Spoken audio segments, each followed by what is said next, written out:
Oi meninos, tudo bem? Na aula de hoje nós vamos ver sobre o processo de formação dos Estados Nacionais latino-americanos, o caudilismo que a gente tem na região, né, das Américas e a hegemonia britânica que nós tivemos também na América Latina. Na aula passada nós vimos como que aconteceu o processo de independência dos países da América Latina e nós vimos também que na América Espanhola esse movimento de independência não foi um movimento uniforme, porque a elite que a gente tinha na América Espanhola não era uma elite uniforme.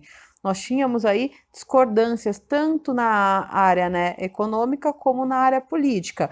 Isso acabou levando a um processo aí de formação de estados nacionais na América Latina que gerou aí, né, 16 nações diferentes nesse movimento de independência da América Espanhola. E hoje a gente vai ver um pouquinho mais a fundo sobre esse processo de formação dos países depois daqueles conflitos de independência.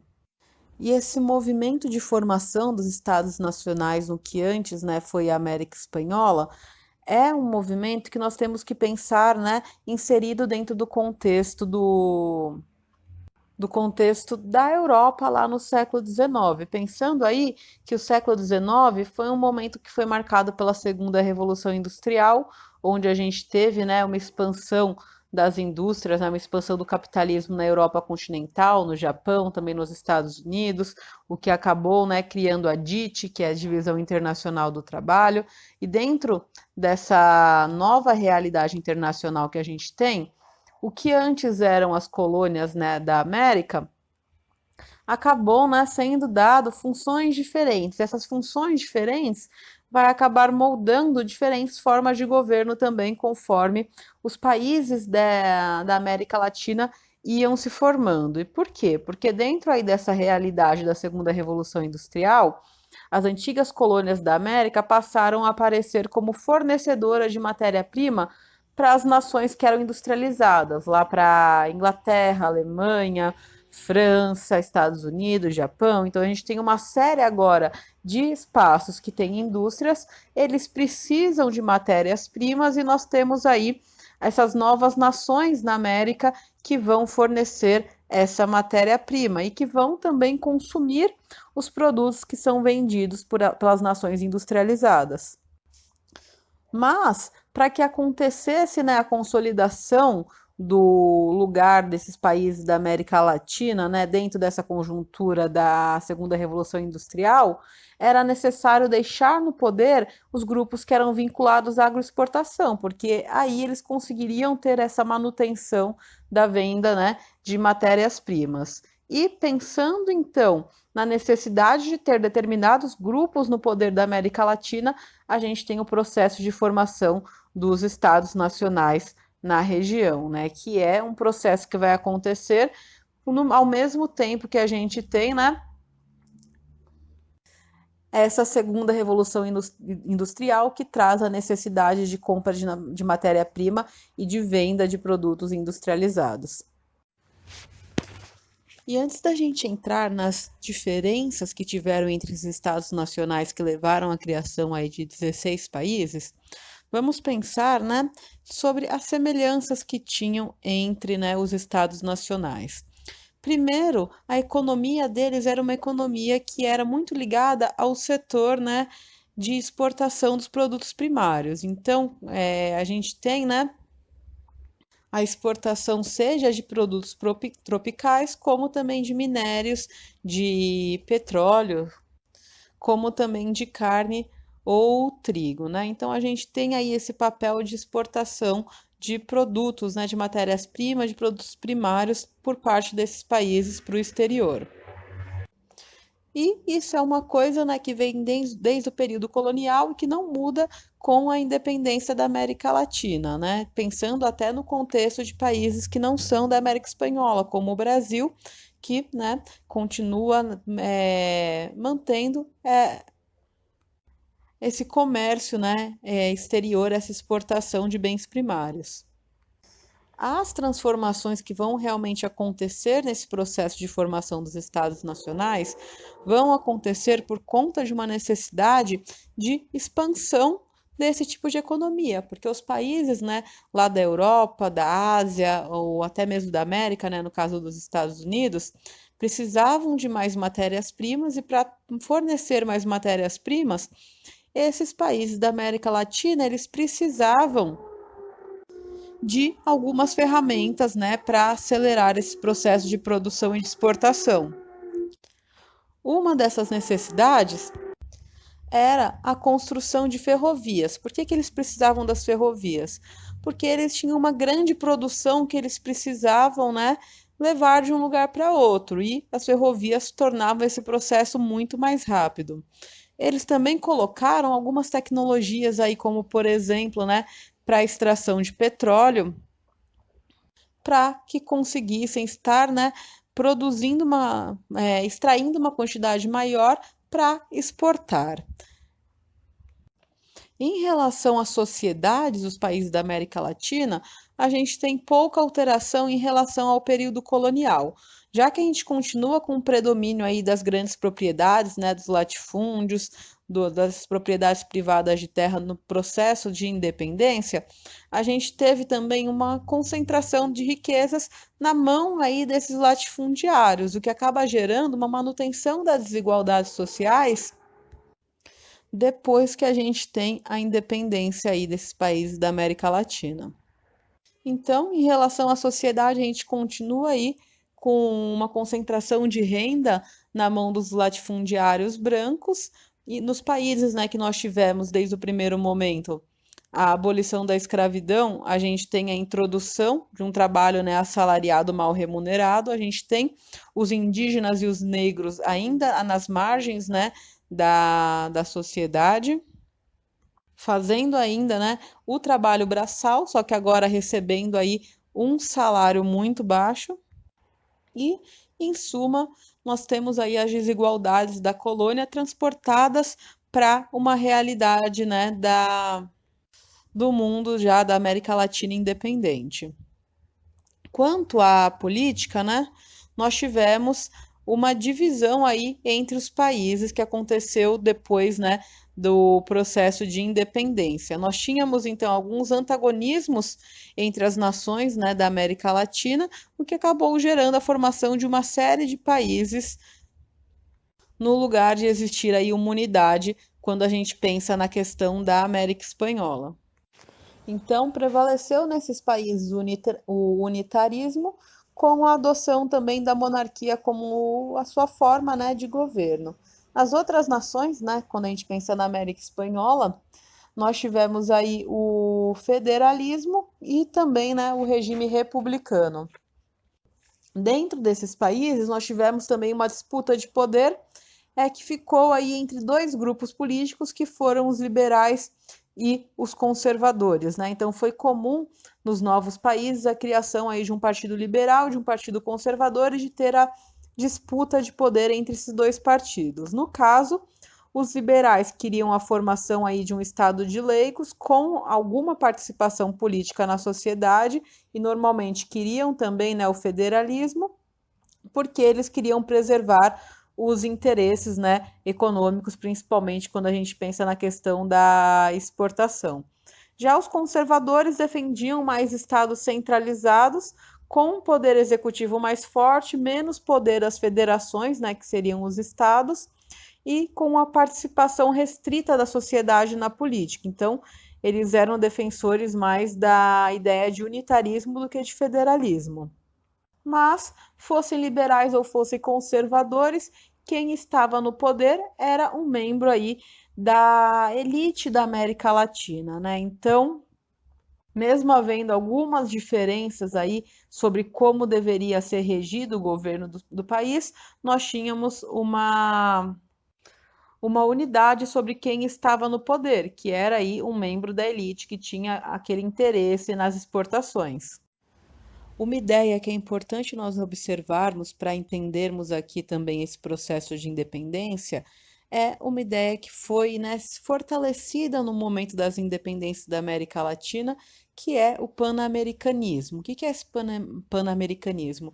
É a ideia de que deveria haver solidariedade e unidade entre as nações da América Latina. É uma ideia que surge ainda no período colonial, com aí, por exemplo, o padre Alexandre de Gusmão lá no Brasil, o Pablo Olavide no Peru, o Bernardo O'Higgins no Chile, o Francisco de Miranda na Venezuela, e que vai se fortalecer no momento de independência e que vai também se dividir. Ele vai se desenvolver e se dividir em duas modalidades do pan-americanismo, que vão ser aí o bolivarismo e o monroísmo. E essas são ideias que vão ser aí extremamente importantes para nós entendermos o processo de independência de alguns países, né? Vamos começar aqui pelo bolivarismo, que foi uma ideia concebida por Simão Bolívar, né? E que defendia a ideia de que era fundamental a união das nações depois do processo de independência. Por que ele acreditava que precisava da união das nações? Porque ele acreditava também que haveria uma contraofensiva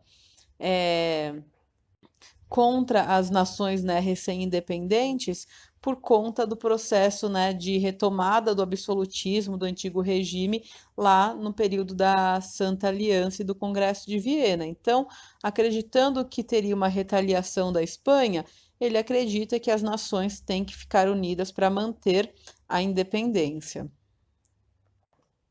Mas as ideias, né, de Bolívar acabam não sendo bem-sucedidas, né, de formar aí uma unidade, né? Por que que elas acabam não sendo bem-sucedidas? É porque as oligarquias que se formam, né, e que já eram, né, oligarquias antes, né, do processo de independência, não vão aceitar a ideia de perder o seu poder local, né, de perder aquele poder das federações em troca de uma unidade da América Latina. Mas mesmo, né, que as ideias de Bolívar não tivessem realmente, né, sido aplicadas nessa América Latina, foram ideias que persistiram muito na América e no século XX foram até retomadas por alguns intelectuais, né, que nós tivemos, como o Pablo Neruda. A outra, né, divisão que nós tivemos do pan-americanismo foi o monroísmo, que é aquela doutrina de Monroe da América para os americanos. Então, qual que é a ideia aí do monroísmo? Ele vai expressar já uma visão norte-americana de solidariedade. Então, qual que é a ideia? A ideia é que os Estados Unidos teriam aí um domínio sobre os demais países americanos e que isso seria, né, melhor do que ter um domínio europeu sobre a América. Então, novamente, nós temos aí aquela ideia de América para os americanos. Lá no final do século XIX, né, nós vamos ter inclusive a primeira Conferência Internacional Americana, que vai aí marcar, né, a expansão econômica que nós tivemos dos Estados Unidos sobre as outras nações da América Latina que exportavam então os produtos primários, principalmente lá para os Estados Unidos. E mesmo que a doutrina Monroe ela não tenha realmente sido aplicada, então nós não tivemos um tratado, por exemplo, que estabelecesse o domínio dos Estados Unidos sobre a América Latina, nós tivemos sim, né, uma hegemonia dos Estados Unidos sobre todo o continente. Para finalizar nossa aula aqui sobre o processo de formação dos Estados nacionais, nós vamos ver aqui um pouco sobre um ponto que foi fundamental para entender esse processo de fragmentação territorial que nós tivemos na América Latina, que é o caudilismo. Bem, se nós formos pensar aqui sobre o processo que nós tivemos de ocupação da América, foi um processo que teve ligado, né, diretamente com os interesses econômicos, principalmente, que nós tivemos naquele período da modernidade, né? Então, os estados, eles estavam lá ocupando áreas que eles pudessem extrair o máximo de riquezas que eles conseguissem. E, né, essas riquezas naturais acabavam, né, se distribuindo de forma irregular pelo continente americano. E por conta disso, as áreas que tinham uma concentração de habitantes maior eram áreas que estavam aí vinculadas a atividades que dessem lucro, né, lá para o Estado moderno que a gente tinha, né, para os estados absolutistas, e dessem um lucro então para as metrópoles. E, portanto, né, os espaços que tinham maior concentração, né, maior população, eram espaços de área pecuária, extrativista, né, seja de minérios ou de produtos agrícolas, ou próximos, né, a espaços que tinham o porto para fazer a exportação lá para a Europa. Então, nós tínhamos aí é, essa necessidade de exportação dos produtos guiando o processo de ocupação da América Latina. Quando a gente pensa agora no processo de divisão administrativa, a gente já tem, né, é, outras características. Na América Espanhola, a gente tem uma divisão administrativa em 4 vice-reinos e 4 capitanias gerais. E tanto os vice-reinos como também as capitanias gerais eram áreas que estavam lá subordinadas ao pacto colonial. Então, eram áreas que iam estar lá contribuindo para que a metrópole, para que a Espanha estivesse aí lucrando com as suas colônias, pensando que a América Espanhola era parte do Império, né, colonial espanhol. E era aí feito, né, as atividades feitas lá eram feitas para a Espanha estar enriquecendo. Por conta disso, né,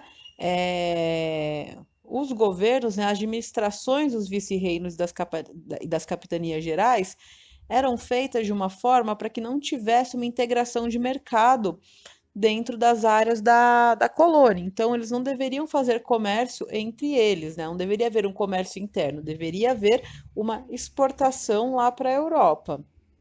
Com base aí nesse contexto que a gente tem de necessidade de exportação, vão se formar alguns grupos sociais dentro da colônia, né? Os crioulos, que era a elite econômica, que era representada nos cabildos, que tinham aí interesses, né, que eram ligados à exportação, e do outro lado nós tínhamos a maior parte da população que estava lá subordinada a essa elite que nós tínhamos no período colonial. Durante o período onde a Espanha ainda, né, colonizava as Américas, os crioulos estavam lá, né, às margens do poder político. Mesmo eles tendo aí um poder econômico, eles não tinham poder de decisão perante aí a coroa espanhola. Eles vão emergir, eles vão conseguir um poder com o processo de independência. Então, os crioulos vão lá, vão liderar o processo de independência e a população vai acabar, né, virando uma massa de manobra que trabalhava tendo em vista aí a manutenção do interesse da elite local de cada país. Mas, né, o poder nesse momento da independência estar concentrado na elite não quer dizer que isso vai trazer uma unidade, né, como nós já vimos para a América Espanhola, porque a elite de cada espaço tinha interesses, né, comerciais distintos, porque tinha produção distinta em determinados espaços da antiga América Espanhola. E isso vai acabar levando, né, a um processo de fragmentação do poder, como nós vimos já no decorrer da aula. E como, né, que nós vamos ter o nascimento aí do poder dos caudilhos nesse contexto de formação dos estados nacionais?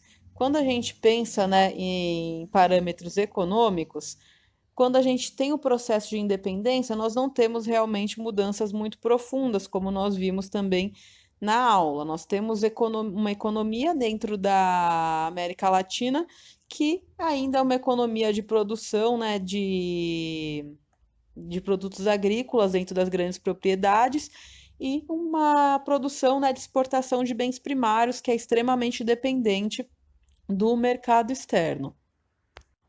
Quanto também à sociedade, também temos aí, né, poucas alterações. Nós temos ainda a concentração de riquezas sendo mantida nas mãos de uma elite.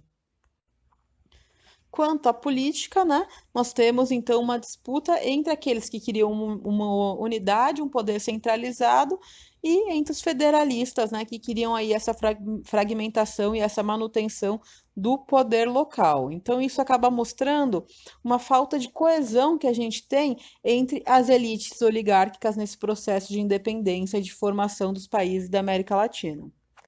E tudo isso acaba favorecendo, então, a ação da elite, né, latifundiária, essa elite exportadora, que vai defender aí seus interesses, né, dentro desse contexto que a gente tem de formação dos estados nacionais. E é dentro aí desse contexto, onde a gente tem essa elite tentando defender seus interesses, que a gente tem o nascimento da figura do caudilho. Os chefes políticos que a gente tinha, né, em cada local, eles não queriam um Estado centralizado. O que que eles queriam? Eles queriam um federalismo para manter intacto, né, o seu poder dentro das regiões, para que eles conseguissem aí continuar defendendo o que trazia lucro para eles. E eram líderes que também, né, governavam colocando, né, a sua autoridade forte, sua autoridade paternalista sobre as camadas populares, principalmente por meio aí de um militarismo. Então, esses chefes políticos, né, esses caudilhos, eles utilizavam seus exércitos pessoais para reprimir as camadas rebeldes, né, para reprimir também as disputas internas que existiam dentro dos seus governos, para poder, né, sempre estar colocando seus interesses acima, né, de todos os outros dentro da formação dos países. Alguns exemplos que nós temos aí de caudilhos, né, como libertadores da América Espanhola que conseguiram lutar pela independência dos seus países, que foram aí esses membros da elite oligárquica, né, que conseguiram se posicionar contra o domínio espanhol, foram aí o Bolívar, o Sucre, o Porfírio Dias, o Juan Manuel Rosas, o Solano Lopes. Então, nós temos aí alguns nomes que vão se destacar nesse processo de independência, que são aí esses líderes que vieram das camadas oligárquicas da sociedade da América Latina.